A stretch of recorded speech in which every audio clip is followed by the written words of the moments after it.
Hello every student, I am Divya, class 6th, Geography, Chapter 4, Maps. Today we are topic components of maps, shambles.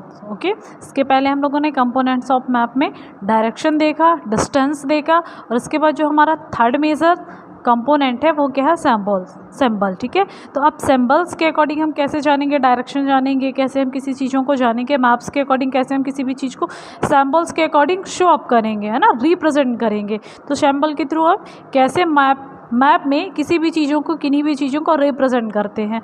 तो it is possible to draw actual shape and size of different features such as building, road etc. on map. जब भी हम किसी भी चीज़ का map बनाते हैं तो मैप बनाते समय हम उस चीज़ को एक्चुअल जैसा मतलब वो दिखता है वैसे ही बनाने की कोशिश बनाते हैं. ठीक है, एक्चुअल शेप बनाने की कोशिश करते हैं, लेकिन एक्चुअल शेप बनाने के साथ साथ साइज़, एक्चुअल शेप और साइज़ तो हम उसी के अकॉर्डिंग बनाएंगे नहीं, उसमें कुछ डिफरेंट फीचर्स रखेंगे. जैसे अगर हम किसी भी चीज़ का ड्रॉ कर रहे हैं, लाइक दैट हम कोई प्ले ग्राउंड ड्रॉ कर रहे हैं. ठीक है, हमने ये इधर पे इमेजिन करी, इधर पे कोई प्ले ग्राउंड बनाया हुआ है, ये आपका प्ले ग्राउंड है. इधर पर प्ले ग्राउंड होने के साथ साथ इधर क्या है, वाटर पम्प भी है. वाटर पम्प को हमने किस में रिप्रेजेंट कर दिया, स्टार में वाटर पम्प को हमने स्टार में रिप्रेजेंट कर दिया.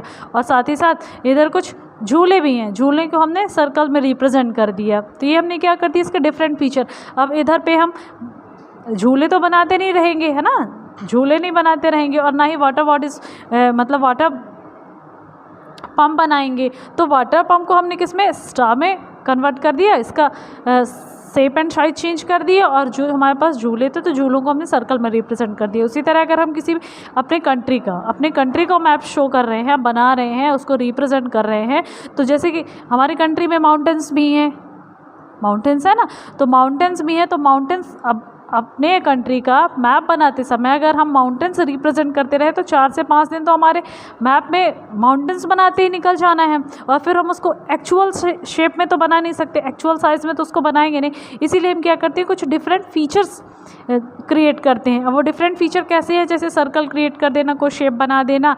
ठीक है, तो वो डिफरेंट फीचर हो गया, such as building, road etcetera on map. ठीक है, अभी क्या ये सारी चीज़ें प्रैक्टिकली हैं, तो प्रैक्टिकली पॉसिबल तो नहीं है. अगर हम इंडिया मैप बना रहे हैं, लाइक दैट इंडिया मैप बना रहे हैं, इंडिया मैप में अगर हमें माउंटेन रेंज बनानी है, ठीक है, माउंटेन रेंज बनानी है. अब हमारे यहाँ माउंटेन रेंज भी है, हिमालयाज़ माउंटेन रेंज है.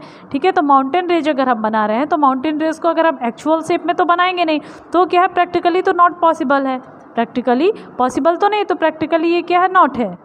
वैसी चीज़ें एक्चुअल शेप और साइज़ तो बनाएंगे नहीं, क्योंकि उसमें तो हमारा 4 दिन 5 दिन वेस्ट हो जाना है ना. तो उसको हम क्या करते हैं, दूसरे फीचर्स में चेंज कर देते हैं, दूसरे फीचर्स में उसको हम चेंज कर देते हैं. जैसे these feature are show by using certain letters. और उन letters, shade, colours, pictures and lines. How, इधर पे जो पूछा गया है, these features are shown by using certain letters, shade, colours, pictures and lines. Show how, जब भी हम कोई चीज़ को बनाते हैं, कोई भी मैप ड्रॉ कर रहे हैं, तो मैप ड्रॉ करते समय हम जो डिफरेंट फीचर ला रहे हैं ना, दीज फीचर्स आर शो, तो हम जो दूसरे फीचर्स शो कर रहे हैं, तो दूसरे फीचर्स को शो करते समय हम कोई भी चीज़ ले सकते हैं यूजिंग सर्टन, कोई लेटर्स भी ले सकते हैं, कोई शेड भी ले सकते हैं, कोई भी कलर भी ले सकते हैं, कोई पिक्चर्स के अकॉर्डिंग भी हम बता सकते हैं, और पिक्चर्स के साथ साथ हम लाइन्स के अकॉर्डिंग भी बता सकते हैं. अब हाउ, कैसे बता सकते हैं, तो इसके लिए जैसे भी हमने एक एग्जांपल लिया था प्ले ग्राउंड का. ठीक है, तो प्ले ग्राउंड में अगर हमने ये जो वाटर पंप देखा, तो वाटर पंप हमने इधर बनाया तो नहीं है, पर एक हमने शेप बना लिया, है ना, एक शेप बना लिया. शेप क्या, स्टार बना दिया हमने. ठीक है, इधर पे हमने झूले बनाए तो नहीं, सर्कल्स बना दिए. ये भी क्या बना दिया, हमने एक शेप बना दिया ना, एक शेड बना दिया. तो इसके अकॉर्डिंग, और फिर हम इधर पे एक ये प्ले ग्राउंड के इस तरह हमने मैप बनाने के बाद हम इंडेक्स बना करके इधर पास लिख भी सकते हैं. इंडेक्स बनाने के बाद इन चीज़ों को रिप्रेजेंट करने के लिए, मतलब बताने के लिए हम लिख भी सकते हैं कि स्टार क्या है, स्टार वाटर पंप. ठीक है, स्टार बना करके हम इधर लिख सकते हैं वाटर पंप, सर्कल्स बना के हम लिख सकते हैं. तो इस तरह से हम किसी भी मैप को बनाते समय कोई भी letter, shade, colour, picture, lines ऐसी सारी चीज़ों को हम ड्रॉ कर सकते हैं और ड्रॉ करने के बाद बार हम इंडेक्स में बता भी सकते हैं। तो वो चीज़ें क्या करेंगी, रिप्रेजेंट करेंगी, मैप्स को डिफाइन करेंगी, मॉडिफाई करेंगी। नेक्स्ट देखें तो with the use of these symbols map can be draw easily and simple to read. और जब इस तरह से हम कोई भी मैप बनाते हैं, मैप को बनाते हुए जब हम सिंबल्स का यूज़ करते हैं, सिंबल्स का यूज़ करते हैं, तो सिंबल्स का यूज़ करने के साथ साथ जब हम साथ में इंडेक्स भी दे रहे हैं, तो इंडेक्स होने के साथ साथ क्या है, उस मैप को ड्रॉ भी बड़ी ईजिली किया जा सकता है, बनाया भी बड़ी ईजिली जा सकता है, और ड्रॉ करने के साथ साथ उसे हम simple to read, easily and are simple to read, और उसे हम रीड भी बड़ी ईजिली कर सकते हैं, अंडरस्टैंड कर सकते हैं। Maps have a universal language that can be understand by all.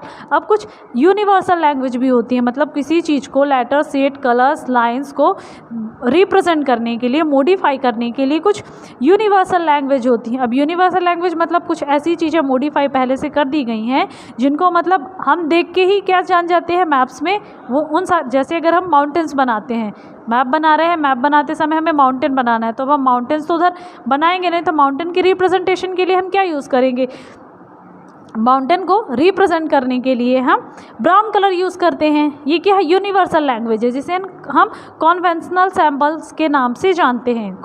Universal language जो होती है जिसे हम कॉन्वेंशनल सैम्बल्स के नाम से जानते हैं। ठीक है, जैसे अगर हमें माउंटेन्स बनाना है, तो माउंटेन्स के लिए हमने क्या किया, ब्राउन कलर यूज़ किया। ठीक है, ब्राउन कलर यूज़ किया, मतलब उधर पे क्या हो गया, brown colour in the sense universal language है, तो ब्राउन कलर देख के वहाँ पे हमको वैसे भी पता चल जाना चाहिए कि जो ब्राउन कलर का यूज़ किया गया है, तो ये ब्राउन कलर माउंटेन्स के लिए यूज़ किया गया है।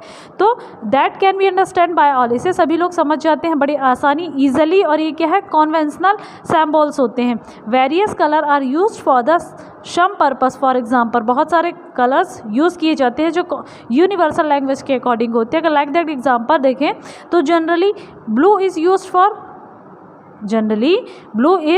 For showing water bodies. जब भी हम कोई भी मैप बनाते हैं और मैप बनाते समय अगर हमको रिवर्स बनानी है, पॉइंट बनाना है, या फिर ओशियंस बनानी है, तो ये चीज़ बनाते समय हम जो कलर यूज़ करते हैं तो वो कौन सा कलर होता है, ब्लू कलर हम लोग यूज़ करते हैं। तो ब्लू क्या हो गया, कॉन्वेंशनल सैम्पल हो गया, यूनिवर्सल लैंग्वेज हो गई वाटर बॉडीज़ के लिए। ठीक है, ब्राउन फॉर माउंटेन, ब्राउन जहाँ पे भी माउंटेन्स बनाते हैं तो माउंटेन्स को रिप्रेजेंट करने के लिए हम ब्राउन कलर का यूज़ करते हैं।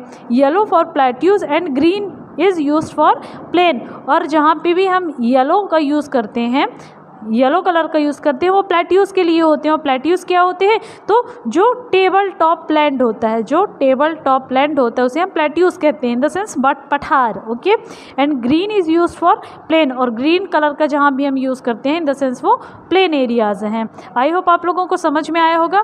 आइए हम इसे एक बार प्रैक्टिकली देख लें। तो जैसे ये रेलवे लाइन है, railway line, broad, gauge, metre, gauge, railway station. ठीक है, तो इसके लिए क्या यूज़ की गई हैं, लाइन्स यूज़ की गई हैं, RS लिखा हुआ इधर पे, लाइंस यूज़ की गई हैं। अब ऐसी लाइंस जब भी हम देखेंगे तो हमको समझ में आ जाएगा, मैप में जब भी हम ऐसी लाइंस देखेंगे तो हमको समझ में आ जाएगा। देखिए जैसे ये मैप बना हुआ है, मैप को रिप्रेजेंट करने के लिए इंडेक्स बना हुआ है, तो इधर पे हम मैप में देखेंगे तो जैसे ये लाइंस बनी है, ये लाइंस देख के हमको क्या समझ में आया, इधर हमने पढ़ा था railway, broad gauge, metre gauge, railway station. तो ये लाइन क्या है, रेलवे स्टेशन की होंगी। इधर लिखा भी है RS in the sense railway station. Okay, जैसे रोड्स है, रोड्स मिटॉल्ड एंड अनमिटॉल्ड। ठीक है, तो इस तरह की लाइंस का हम जहाँ भी यूज़ करेंगे, ये देखिए इधर पास ऐसी लाइंस यूज़ की गई हैं, मतलब ये क्या है, ये रोड है।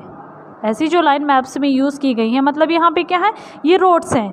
बाउंड्रीज इंटरनेशनल होती हैं, स्टेट और डिस्ट्रिक्ट होती हैं, है ना। तो ये इस तरह से बाउंड्रीज़ के लिए लाइन भी ये यूनिवर्सल लैंग्वेज के according, river, well, tank, canal, bridge, इसके लिए हमने ब्लू कलर रिप्रेजेंट किया था ना। तो इधर आप मैप में देखेंगे तो इधर पे वाटर बॉडीज़ है, इधर पे भी ब्लू कलर से मार्क किया गया था। इधर रिवर है, इधर रिवर क्या है, वाटर बॉडीज़ ही है, तो रिवर के लिए भी क्या ब्लू कलर यूज़ किया गया है। ठीक है, अगर नेक्स्ट देखें तो जैसे टेम्पल, चर्च, मॉस्क, छतरी, तो ये क्या है, ये चर्च है। ठीक है, ये चर्च रिप्रेजेंट कर दिया गया, ये टेम्पल है, ये रिप्रेजेंट कर दिया गया। साथ ही साथ अगर हम देखें तो post office, post and telegraph office, police station, उसके लिए लेटर्स की यूज़ किया जाता है। उसके लिए लेटर्स जो यूज़ किए जाते हैं वो लेटर्स क्या हैं, पीओ, पीटीओ और पीएस। इधर देखिए पीटीओ मतलब क्या है, पोस्ट एंड टेलीग्राफ ऑफिस है। इधर पीएस मतलब ये क्या है, पुलिस स्टेशन है। ये क्या है, पीएस मतलब पुलिस स्टेशन है। तो मतलब लेटर्स का भी यूज़ किया जाता है, लेटर्स के अकॉर्डिंग भी आइडेंटिफाई किया जाता है। Settlement and graveyard, settlement and graveyard, settlement मतलब जहाँ पे लोग रहते हैं, अपना सेटलमेंट किए हुए हैं, और ग्रेवयार्ड मतलब जो स्मशान होते हैं, ठीक है, जो श्मशान होते हैं वो ग्रेवयार्ड हो गए। जैसे इधर आप लोग देखेंगे तो ये बना हुआ graveyard. Okay, and next trees and grass. Trees and grass क्या है, मतलब प्लेन एरियाज़ में होंगे ट्रीज़ एंड ग्रास। तो ट्रीज़ एंड ग्रास को शो करने के लिए यहाँ आप जहाँ भी देखेंगे तो जहाँ भी ये ब्लू कलर है तो मतलब ये प्लेन एरिया होंगे, और प्लेन एरिया होने के साथ साथ यहाँ ट्रीज़ होंगे, है ना। और यहाँ पे जो ब्लू कलर शो किया गया है, blue colour, brown colour show किया गया है, तो ब्राउन कलर किसके लिए है, माउंटेन्स के लिए है। आई होप आप लोगों को शैम्बल कंपोनेंट ऑफ मैप का थर्ड मेजर पार्ट शैम्बल अच्छी तरह से समझ में आया होगा। Okay, thank you, have a nice day, see you tomorrow.